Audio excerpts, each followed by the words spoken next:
नमस्कार दोस्तों, enlighten Bharat YouTube channel पर आपका बहुत बहुत स्वागत है। दोस्तों, मैं रक्षित परमार आज के कुछ स्पेशल टॉपिक के साथ में आपके बीच में। तो दोस्तों, जैसा कि आप सबको पता है, देश में फिलहाल देश के जो अंतर्राष्ट्रीय पहलवान हैं वो महिला पहलवानों के साथ में जंतर मंतर पर धरने प्रदर्शन पर बैठे हैं। तो दोस्तों, पूरे देश में एक गहमा गहमी का माहौल है कि देश की अंतर्राष्ट्रीय पहलवान आखिर क्यों जंतर मंतर पर बैठी है। तो दोस्तों, आपकी जानकारी में होगा कि जो महिला पहलवान हैं, इन महिला पहलवानों ने बहुत गंभीर आरोप लगाए हैं। जो हमारे देश के राष्ट्रीय ओलंपिक जो संघ है, उसके अध्यक्ष जो ब्रजभूषण सिंह, इनके ऊपर गंभीर आरोप लगे हैं और उन आरोपों पर कार्रवाई के लिए सुप्रीम कोर्ट तक जाना पड़ गया है। मतलब सुप्रीम कोर्ट के हस्तक्षेप के बाद में उन पर यानी ब्रजभूषण पर मामला दर्ज हुआ है। तो देखिए कि इनकी बात को कितना हल्के में लिया गया और जो कि देश की अंतर्राष्ट्रीय पहलवान है, इन्होंने अंतर्राष्ट्रीय स्तर के पदक जीत रखे, तो भी उनको न्याय की प्राप्ति के लिए सुप्रीम कोर्ट का दरवाज़ा खटखटाना पड़ा है। तो दोस्तों, ऐसी परिस्थितियां आखिर क्यों पनपती है? क्योंकि जो आरोपी है वो आरोपी कोई सामान्य आदमी नहीं है। दोस्तों, आरोपी सरकार का ही एक ऐसा सांसद है जो सरकार के सत्ता में है फिलहाल, सांसद होते हुए, और जो कि राष्ट्रीय ओलंपिक संघ के अध्यक्ष, दो दो जिम्मेदारी इनके ऊपर है। तो ऐसी परिस्थिति में इनसे निपटना यानी इनके न्याय की जो बात आई, तो पहलवानों ने पिछले 3-4 महीने पहले भी एक बार धरना प्रदर्शन किया था, लेकिन एक बार फिर वो धरना प्रदर्शन करने के लिए जंतर मंतर पर आए। और जंतर मंतर पर जब धरना प्रदर्शन के लिए आए तो बहुत हल्के में लिया गया, किसी ने भी उनको समर्थन नहीं दिया और सरकार के कानों तक जो भी नहीं रहेंगी, यानी सरकार ने इसको बिल्कुल ही नज़रअंदाज कर दिया।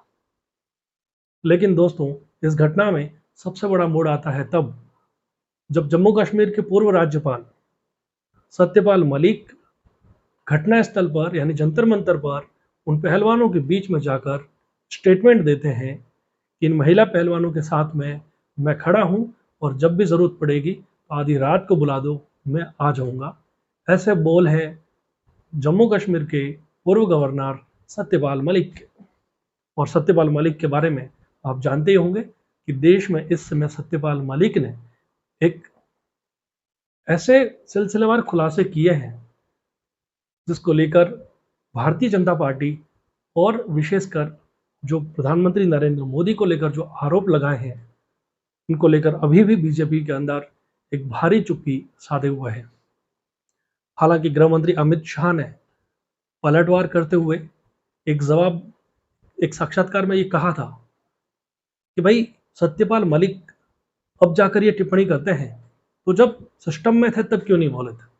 और इसी बात का जवाब देते हुए सत्यपाल मलिक ने फिर से कहा कि मैंने सरकार में रहते हुए भी ये बात उनको बोली थी, लेकिन उनकी बात को नज़रअंदाज किया गया और उनको चुप रहने की नसीहत दी गई थी। करण थापर के साथ में सत्यपाल मलिक ने जो इंटरव्यू दिया, वो इंटरव्यू बहुत ज़्यादा देश में वायरल हो रहा है इस वक्त। लेकिन अभी जो अंतर्राष्ट्रीय स्तर के पहलवान, उसमें भी जो महिला पहलवानों ने ब्रजभूषण सिंह के ऊपर जो आरोप लगाए हैं, उन आरोपों पर कार्रवाई करने के लिए जो पहलवान है वो लगातार धरने पर बैठे हैं और अभी भी कोई कार्रवाई नहीं होने की वजह से वो धरने पर डटे हुए हैं। पहलवानों का कहना है कि जब तक न्याय नहीं मिलेगा, घटनास्थल से यानी जो धरना स्थल है वहां से हटेंगे नहीं। और इसमें देश के जितने भी जो विपक्ष की राजनीतिक दल है, उनका भी समर्थन उनको मिलने लग गया है।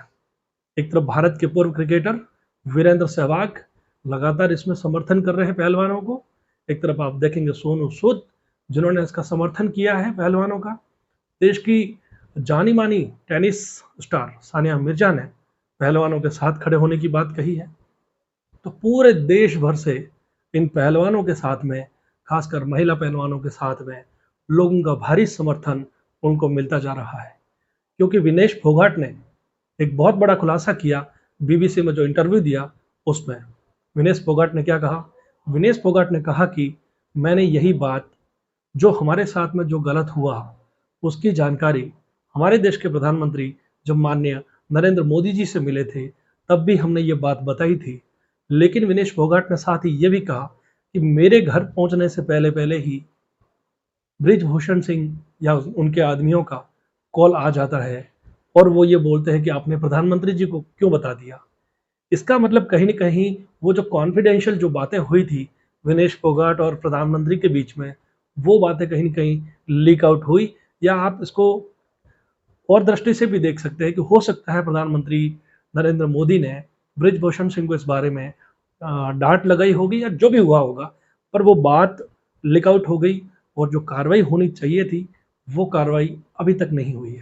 यानी सुप्रीम कोर्ट के हस्तक्षेप के बाद में एक एफआईआर दर्ज होती है। तो अब आप देखिए कि देश का गृह मंत्रालय, जो देश के गृह मंत्री अमित शाह हैं, वो इस पर चुप्पी साधे बैठे हैं। देश के प्रधानमंत्री नरेंद्र मोदी अभी तक इस पर चुप्पी साधे बैठे हैं और सुप्रीम कोर्ट को हस्तक्षेप करना पड़ता है और वो ये कहते हैं कि सबसे पहले तो एफआईआर दर्ज की जाए, प्लस इन पहलवानों को, महिला पहलवानों को सुरक्षा प्रदान की जाए। तो दोस्तों, इस तरह की घटनाएं देश में लगातार बढ़ती जा रही है। एक तरफ सत्यपाल मलिक, जो कि गवर्नर जम्मू कश्मीर के पूर्व गवर्नर रहे, उन्होंने पुलवामा अटैक को लेकर जो प्रधानमंत्री नरेंद्र मोदी या भाजपा सरकार पर जिस तरह के आरोप लगाए हैं, वो आरोप भी बहुत बहुत ज़्यादा गंभीर आरोप है और उन्होंने कहा है कि इसमें कहीं न कहीं हमारी सरकार का एक बहुत बड़ा फ़ॉल्ट हुआ है और उसको हम चाहते तो बोले कि इस हमले को रोक सकते थे। हम चाहते तो बोले हमारे इन सैनिकों की जो शहादत के नाम पर जो सैनिक मारे गए हमारे देश के, वो इतने सैनिक देश के नहीं मारे जाते। तो ये घटनाक्रम जो अभी देखने में आ रहा है देश के सामने, ये कोई सामान्य घटनाक्रम नहीं है दोस्तों। देश के प्रधानमंत्री को बड़ी ज़िम्मेदारी के साथ में मीडिया के बीच में आना चाहिए, जो कि अभी तक, जब से 2014 से देश के प्रधानमंत्री नरेंद्र मोदी बने हैं, तब देश के प्रधानमंत्री लगातार मीडिया से बचते रहे हैं। हमारे देश के प्रधानमंत्री जब से ही देश के प्रधानमंत्री हुए हैं, तब से ही आप देखेंगे कि कई बार मीडिया प्रेस कॉन्फ्रेंस होती है। उस प्रेस कॉन्फ्रेंस में देश के प्रधानमंत्री, देश के गृह मंत्री, देश के रक्षा मंत्री एक अकाउंटेबिलिटी के साथ में, एक ज़िम्मेदारी के साथ में हर बार मीडिया को फेस करते हैं, मीडिया के सवालों का जवाब देते हैं। लेकिन वो परंपरा कहीं न कहीं, अब आप देखेंगे कि 2014 के बाद में जब से ही नरेंद्र मोदी देश के प्रधानमंत्री बने हैं, वो परंपरा लगभग आप ये समझिए कि बिल्कुल ही खत्म हो चुकी है। एक समय था जब देश के प्रथम जो प्रधानमंत्री थे पंडित जवाहरलाल नेहरू, उनके साक्षात्कार के लिए, उनके इंटरव्यूज़ के लिए पूरी दुनिया से मीडिया आता था और उनका इंटरव्यू करते थे। तो वो जो दौर है, वो कहीं न कहीं अभी एक उसकी कमी खलती है कि प्रधानमंत्री को जिस ज़िम्मेदारी के साथ में, एक ट्रांसपेरेंसी के साथ में जो सामने आना चाहिए, वो कहीं न कहीं छुपने का जो प्रयास करते हैं, ये उनको ही कहीं न कहीं सवालों के बीच में घेर लेता है कि आखिर प्रधानमंत्री की चुप्पी क्यों है? क्योंकि प्रधानमंत्री मन की बात में ये बातें ज़रूर बोलते हैं, लेकिन वहाँ पर कोई भी मीडिया का व्यक्ति उनसे सीधे सवाल नहीं कर सकता है। देश के प्रधानमंत्री को चाहिए कि अगर लोकतंत्र को वास्तव में वो देश के कोने-कोने तक पहुँचाना चाहते हैं, तो सबसे पहले उनको स्वयं को इस डेमोक्रेटिक जो परंपरा रही है, उसको फिर से बहाल करना होगा और फिर से मीडिया के बीच में आके साक्षात्कार देने चाहिए। प्री प्लान्ड इंटरव्यूज़, जैसा कि दीपक चौरसिया के साथ में जो हुआ, उनमें प्रधानमंत्री के हाथ में एक पेपर है जिस पर टाइप किया हुआ सब कुछ लिखा हुआ है। वहाँ पर कुछ सवाल भी लिखे हुए हैं। तो ये जो इस तरह का जो होता है वो नहीं होना चाहिए। मतलब देश का जर्नलिस्ट उनसे कुछ भी सवाल कर सकता है। पत्रकार उनसे पूछ सकता है कि अब तक 2014 से 2023 तक आपने क्या काम किया है। ओपनली बात करके उन सवालों के जवाब देने चाहिए, क्योंकि बतौर एक प्रधानमंत्री देश के कोने-कोने तक वो मैसेज पहुंचता है। भाषण के ज़रिए तो आप बहुत कुछ बोल सकते हैं। भाषण 1 घंटा, 2 घंटा दे सकते हैं। लेकिन मीडिया के जो सवाल होते हैं, वो कहीं न कहीं सत्ता के सत्ता के कार्यप्रणाली में सुधार को लेकर ही होते हैं। आलोचनाओं आलोचनाओं को दरकिनार करके अगर आप चलेंगे, निश्चित तौर पर कहीं न कहीं सरकार के जो गवर्नेंस का जो मॉडल है, उसमें ही गिरावट देखने को मिलेगी दोस्तों। तो जो आज का ये वीडियो है, वो इसी घटनाक्रम पर है कि देश में आज भी ऐसी परिस्थितियाँ क्यों हैं कि कोई भी एक मामला दर्ज करने के लिए सरकार में बैठे किसी व्यक्ति के खिलाफ एक केस दर्ज करने के लिए भी सुप्रीम कोर्ट का दरवाज़ा खटखटाना पड़ता है, जो कि कोई सामान्य नहीं है। सामने जो हमारे अंतर्राष्ट्रीय पहलवान हैं और उनको ये भरोसा है कि जब हम प्रधानमंत्री जी को बताएँगे या जब राष्ट्रीय स्तर पर ये मामला उठेगा, तो निश्चित तौर पर कार्रवाई होगी। लेकिन कहीं न कहीं जो एक जो प्रेशर देखने को मिला है इस बीच में कि प्रधानमंत्री जी ने कोई एक शब्द नहीं बोला है, गृह मंत्री जी इस पर कोई कार्रवाई नहीं करते हैं और जो बृजभूषण जी है वो लगातार मीडिया के बीच में आ रहे हैं और लगातार अपने बयान भी दे रहे हैं। तो इस तरह की जो गतिविधियों से पहलवानों के बीच में क्या मैसेज जाएगा?